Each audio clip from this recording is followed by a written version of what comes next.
Ngapain Bang Jon?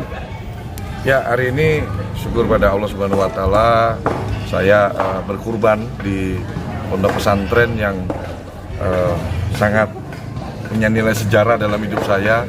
2019 bulan Oktober saya mengucapkan kalimat syahadat memeluk agama Islam di pondok pesantren ini, teman-teman di Gang Kancil, Ngeroktok, Tangerang Kota. Gitu. Jadi tadi kita udah selesai untuk menyembelih kurban sapi yang saya serahkan.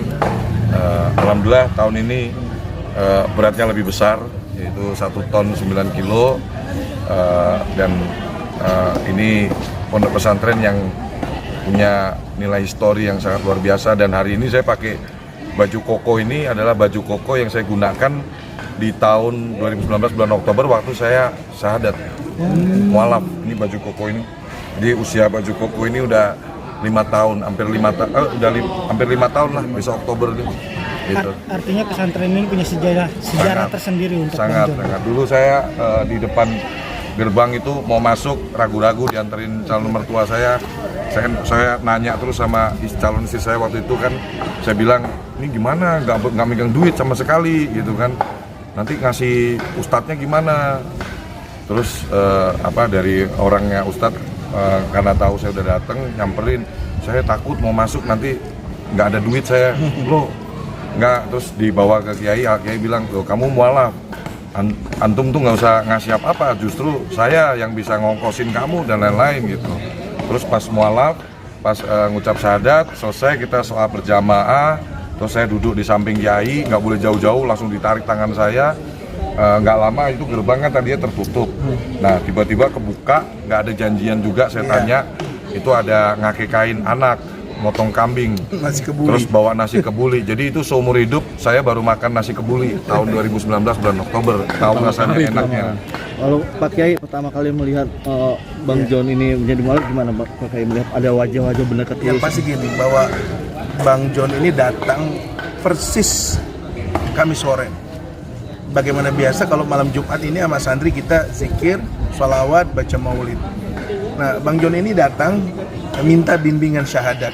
Kita tuntun mengucapkan syahadat, luar biasanya lagi. Nggak lama ada orang yang nggak janjian juga tadi seperti yang beliau sampaikan, bawa nasi kebuli 2 baskom besar. Jadi santri Bang Jon semuanya makan. Jadi saya bilang, Bang Henry, waktu itu namanya masih Bang Henry. Pak Henry, nama ente saya tambahin nih, Muhammad Henry. Ini malam ini luar biasa, ente masuk Islam langsung Allah buktikan dijamu sama rezeki yang kita nggak rencanain. Nah, mungkin itu isyarah kali ya, bahwa ternyata ke depan hari, di kemudian hari beliau menjadi seorang muslim yang sukses. Amin. Dalam hal usaha, bermanfaat buat banyak orang. Sekarang udah punya 500 karyawan di berbagai kota dengan berbagai macam bidang usaha.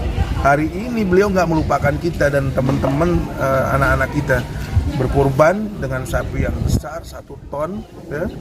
Ini luar biasa. Mudah-mudahan bertambah sukses ke depan. Ya, kita besar harapan sebagai sahabat, sebagai teman, ke depan biar lebih sukses lagi dan lebih bermanfaat dan lebih menginspirasi banyak orang. Sebagai mualaf sendiri nih Bang Jon, komunikasi nggak Bang Jon sampai sekarang, nanya-nanya misalnya kalau ada? Selalu. Saya selalu WA-WAan sama beliau, dan saya itu orangnya suka nanya, suka kepo, suka penasaran. Jadi awal mualaf pun saya tanya sama beliau, kunci sukses dalam Islam apa Yai? Hablum minallah, hablum minannas, ya kan? Penterjemahannya seperti apa? Jadi hubungan kita sama pencipta dan hubungan kita terhadap sesama manusia, khususnya circle terdekat adalah bakti kita kepada orang tua. Itu antum sukses. Udah, kita diajarin itu ilmunya, ya sudah kita terapkan dalam kehidupan kita sehari-hari. Memang dalam kondisi berat, dalam kondisi sulit ekonomi, orang mungkin mendengar cerita saya seperti ini, enak lu udah sukses, mau ngomong apa aja juga enak, ya kan. Tapi yang tahu apa yang saya jalani, kerja keras, konsisten yang saya lalui, ya saya, keluarga saya, Allah Subhanahu wa Ta'ala, guru saya. Jadi betul-betul kita ini mengamalkan betul-betul kalimat yang saya terus gaung-gaungkan, jangan ngatur Tuhan, jangan ngatur Allah. Tugas kita manusia adalah memperbanyak usaha, jangan jahat sama orang, perbanyak silaturahim, karena janji Allah Allah akan mengantarkan rezeki, mengirimkan rezeki itu dari segala arah. Ya tinggal berarti kita siapkan medianya sebagai manusia. Silaturahmi ke sini, silaturahmi ke sini, silaturahmi ke sini. Rezekinya nanti mungkin dari sini, dikirim dari sini. Jadi nggak putus-putus kalau silaturahmi kita itu benar-benar luas gitu. Tapi kalau hidup kita nggak mau silaturahmi, bagaimana rezeki mau datang? Kan nggak mungkin kayak di film-film fiktif gitu, tiba-tiba di rumah dapat ada duit ya. Ada prosesnya, ada perjalanan rezeki itu sampai ke kita itu kan butuh ikhtiar dan butuh tawakal. Kalau saya mengutip statementnya dari Sujiwo Tejo, merendahkan Tuhan itu tidak perlu kamu kayak menghina agamamu dan lain-lain. Kamu khawatir akan hari esokmu itu aja udah bentuk nyata merendahkan Tuhan. Karena kita itu nggak, kalau benar-benar keimanan saya, keyakinan saya, kita nggak punya kendali apapun atas hidup kita. Hidup kita di dunia ini tuh full kendalinya di Allah. Tinggal kita bagaimana menjilat kepada Allah, mengambil hatinya Allah, ya kan? Ya supaya Allah kita memberi keyakinan bahwa Allah, kalau Allah kasih rezeki ke saya nggak akan buat yang aneh-aneh gitu.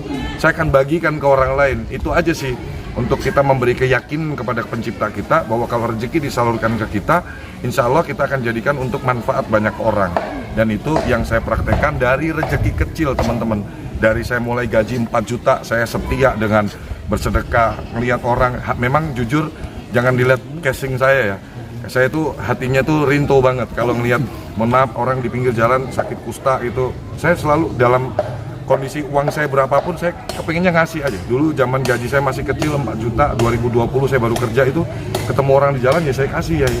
Karena saya percaya ya kita ikhlas ngasihnya. Dalam hati mereka, kadang dalam hati, kadang disebut, ya Allah sehat selalu Pak, semoga makin lancar rezekinya.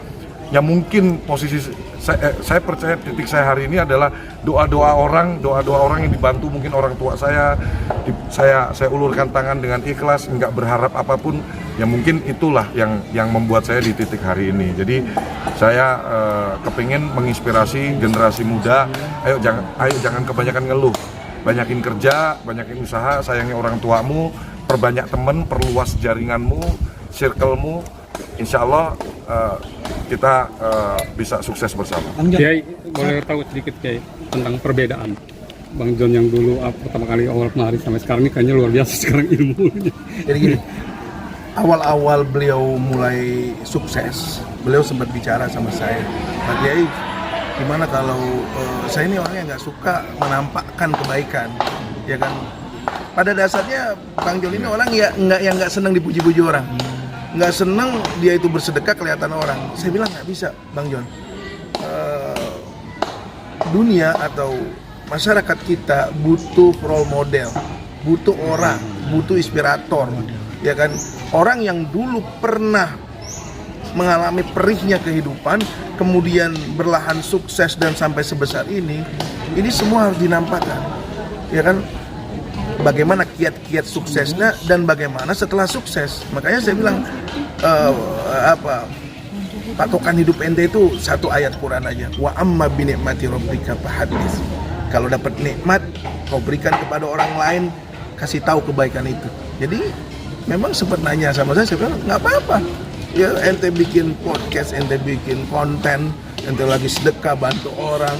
Ria itu urusan Allah sama hati ente. Manusia mau bilang 1000 ria, 1 juta orang bilang ria, di hadapan Allah nggak ria, jadi kagak ria.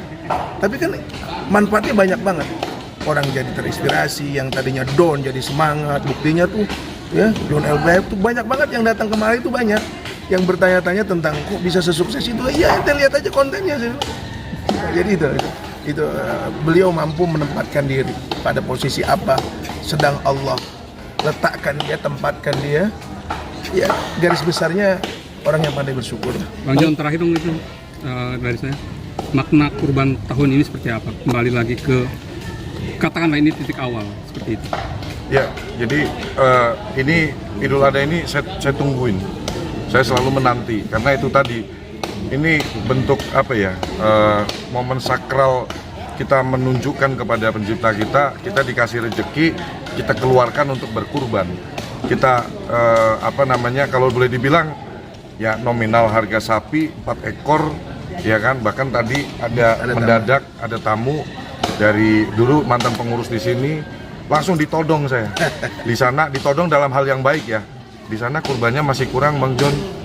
Saya nggak pikir lama, saya nggak pikir panjang, langsung saya transfer 3 ekor, nggak banyak sih, cuma 3 ekor kambing. Ini sekali lagi kenapa saya sampaikan ini, karena saya berguru sama guru saya, nikmat baik ceritakan, bukan urusan ria, Allah yang tahu hati saya, biar Allah yang menilai hati saya. Jadi kurban ini adalah momen yang sangat spesial dan dinantikan seluruh umat Islam di seluruh dunia. Dapat rezeki, bekerja, ya kan, kita keluarkan untuk berkurban. Jadi ketakwaan kita, wujud ketakwaan kita kepada Allah Subhanahu Wa Taala, keikhlasan kita ya kepada Allah Subhanahu Wa Taala ini ada semua di kurban ini, dan keyakinan kita bahwa ya ketika kita berkurban, insya Allah kurban kita diterima sama Allah Subhanahu Wa Taala, dan kurban kita ini insya Allah menjadi kendaraan saya di akhirat. Kalau sekarang saya pakai motor, saya pakai mobil, saya mati, udah nggak bisa saya bawa. Makanya kalau saya pernah dengar tuh kain kafan itu kan tidak ada dibuat, tidak ada penjahit yang membuat kain kafan itu ada kantongnya, nggak ada. Artinya apa? 1 rupiah pun, 1 sen pun uangmu, hartamu di dunia ini nggak bisa kamu kantongin cincinmu, berlianmu, kunci mobilmu, BPKB-mu kamu bawa, itu nggak bisa. Kain kafan itu dibuat lurus, tidak ada tempat untuk kita membawa harta benda kita. Ya salah satunya ini, kalau saya mau nyiapin nih, saya pengen punya kendaraan di akhirat, ya kurban. Saya kirim sapinya, karena saya beli mobil di dunia aja, mobil-mobil yang bagus, mobil-mobil yang mewah, ya saya pengen sapinya yang mewah juga, supaya nanti di akhirat nanti saya naik kendaraannya yang insya Allah yang mewah. Jadi kayak begitu teman-teman yang saya pahami dari berkurban, kegiatan berkurban itu seperti itu. Menarik Bang, tadi Abang bilang sapinya seberat 1 ton 9 kilo. 1 ton 9 kilo. Apakah itu memang sudah direncanakan atau ada makna di balik itu? Ya itu tadi, jadi gini loh, kita ini kayak hati kita nih, gue pengen yang lebih bagus dari ini, pengen lebih besar, pengen lebih ini, karena itu tadi ya. Saya berpikir juga loh, saya aja kalau di dunia aja kepenginnya yang terbaik, beli barang yang terbaik. Masa saya mau buat kendaraan saya nanti di akhirat, saya belinya yang cungkring, sedangkan saya punya kemampuan gitu loh. Kenapa? Toh saya lahir nggak bawa apa-apa, nanti mati pun juga nggak bawa apa-apa. Kenapa saya harus tahan-tahan gitu loh? Kalau ada beberapa temen pengusaha yang saya kenal gitu, kalau dia udah punya duit 100 M, kurang 1 juta aja udah gelisah, kepengennya lebih dari 100 M, makanya istilah orang kaya makin kaya. Saya nggak standar hidup saya nggak di situ. Saya standar hidup saya nggak perlu sampai yang ratusan triliun dan lain-lain. Buat apa? Percuma. Saya percaya banget bahwa harta kita adalah yang kita nikmatin. Hari ini nanti saya makan sama keluarga saya beli makanan, terus saya mungkin isi bensin, saya berkurban, itu harta saya. Yang di bank itu belum jadi harta saya. Karena apa? Kalau saya hari ini mati, itu nggak bisa saya pakai kan, bukan harta saya.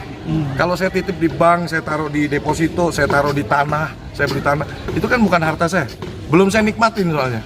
Nanti nikmatinya adalah ketika saya makan, masuk, itu nikmat. Beli baju, ke mall, itu nikmat, saya nikmatin, saya pakai.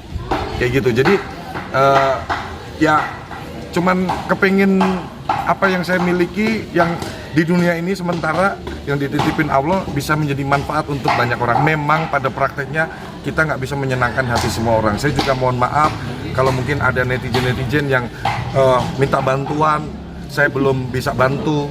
Ya kembali, kita ada keterbatasan juga. Saya tidak mungkin bisa membantu setiap orang yang minta bantuan ke saya. Ada hati kita yang bicara, bantu gitu. Kadang kayak gitu. Jadi ya saya percaya kita tidak bisa menyenangkan hati semua orang sih. Tapi tujuan kita selalu baik. Bang John, ada niatan untuk berangkat haji tahun depan? Ya, tadi saya sudah sampaikan. Dan kebetulan tanpa sengaja ketika saya ngomong kayak Haji Al-Bukhari, lah memang saya tahun depan berangkat. Insya Allah tahun depan berangkat gitu kan. Ya sudah, nanti tinggal saya prepare karena jujur ngeliat postingan Atta Halilintar, ngeliat postingan Raffi, ngeliat Gus Miftah, Putra Siregar, bahkan teman saya di kepolisian Brigjen Pol Yusri Yunus, ya, Bapak angkat saya Majen TNI Eka Wijaya Permana Esa dan Puspomat pada berangkat haji semua. Tiap kali muncul beranda, Masya Allah, kenapa gua? Padahal itu waktu saya di Jogja di Pondok Pesantren Gus Miftah udah ngomong kita mau berangkat nih. Sebetulnya saya, tapi ya kembali lagi kalau belum jalannya, ya kan, belum belum jadi gitu. Jadi kurang lebih itu teman-teman, terima kasih buat kehadiran teman-teman media semua. Ya, semoga ini bisa disebarluaskan hal-hal baik ini. Insya Allah bisa memotivasi, menginspirasi banyak orang di luar sana. Kalau saya di titik hari ini saya bisa bicara seperti ini karena pengalaman hidup, pelajaran hidup yang saya lalui ini sudah sangat banyak. Jadi apa yang saya sampaikan ini adalah bentuk school of life saya, dan tujuannya adalah untuk memotivasi, menginspirasi generasi muda. Jangan ngeluh, banyakin karya, banyakin kerja. Sukses adalah jabatan terhormat. Jangan diraih dengan cara kotor, dengan menipu, mencuri, nyakitin orang. Ya, saya bisa ngomong, saya bisa membuktikan ke Anda bahwa semua apa yang saya kerjakan, uang yang saya raih dari bisnis saya, insya Allah adalah dari kegiatan bisnis yang halal. Tidak ada saya main bisnis-bisnis yang tipu-tipu, ngumpul-ngumpulin duit masa, nggak ada. Jadi semoga bisa memberi motivasi buat saudara-saudaraku semuanya bahwa yuk kita jadi Islam yang sukses dunia akhirat, bekerja keras dan bantulah banyak orang. Oke, makasih. Makasih banyak.